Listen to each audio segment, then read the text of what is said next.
আঞ্চলিক উত্তেজনা বৃদ্ধি পাওয়ার পরিপ্রেক্ষিতে যুক্তরাষ্ট্র বা ইসরায়েল যদি কোনো হামলা চালায় তাহলে এর কঠোর জবাব দেওয়ার হুঁশিয়ারি দিয়েছে ইরান। ইরানের প্রতিরক্ষা মন্ত্রণালয়ের মুখপাত্র রেজা তালিয়ানিক এই হুঁশিয়ারি দিয়েছেন। তিনি বলেন, যুক্তরাষ্ট্র বা ইসরায়েলের পক্ষ থেকে কোনো আগ্রাসন হলে তা আগের চেয়ে আরও যন্ত্রণাদায়ক ও চূড়ান্ত প্রতিক্রিয়ার মুখে পড়বে। গত জুন মাসে হওয়া 12 দিনের যুদ্ধের তুলনায় ইরানের সামরিক প্রস্তুতি এখন আরও বেশি বলেও জানান তিনি। এদিকে মধ্যপ্রাচ্যে সামরিক উপস্থিতি বৃদ্ধি করেছে যুক্তরাষ্ট্র। রোববার ইউএসএস আব্রাহাম লিঙ্কন এয়ারক্রাফট এরিয়ার স্ট্রাইক গ্রুপ মধ্যপ্রাচ্যে পৌঁছেছে। ইরানের ওপর হামলা চালাতেই দেশটির কাছাকাছি রণতরী মোতায়েন করা হয়েছে।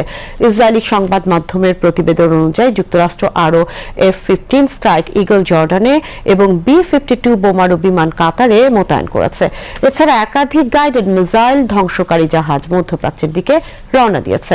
ইসরায়েলের চ্যানেল 13 জানিয়েছে, এয়ারক্রাফট ক্যারিয়ার ও অন্যান্য সামরিক যানবাহনের অবস্থান রক্ষণাত্মক শক্তি বৃদ্ধির প্রচেষ্টার অংশ।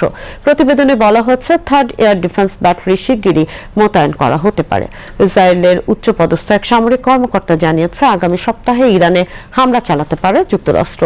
গত সপ্তাহে মার্কিন প্রেসিডেন্ট ডোনাল্ড ট্রাম্প জানিয়েছিলেন, যুক্তরাষ্ট্রের একটি আর্মাডা বা যুদ্ধ জাহাজের বহর উপসাগরের দিকে যাচ্ছে ও ইরানকে ঘনিষ্ঠভাবে পর্যবেক্ষণ করা হচ্ছে। এদিকে সংযুক্ত আরব আমিরাতের ভূখণ্ড ব্যবহার করে তৃতীয় কোনো শক্তিকে ইরানে হামলা চালাতে দেয়া হবে না বলে সাফ জানিয়ে দিয়েছে আমিরাতের পররাষ্ট্র মন্ত্রণালয়। সোমবার এক বিবৃতিতে এই তথ্য জানায় মন্ত্রণালয়।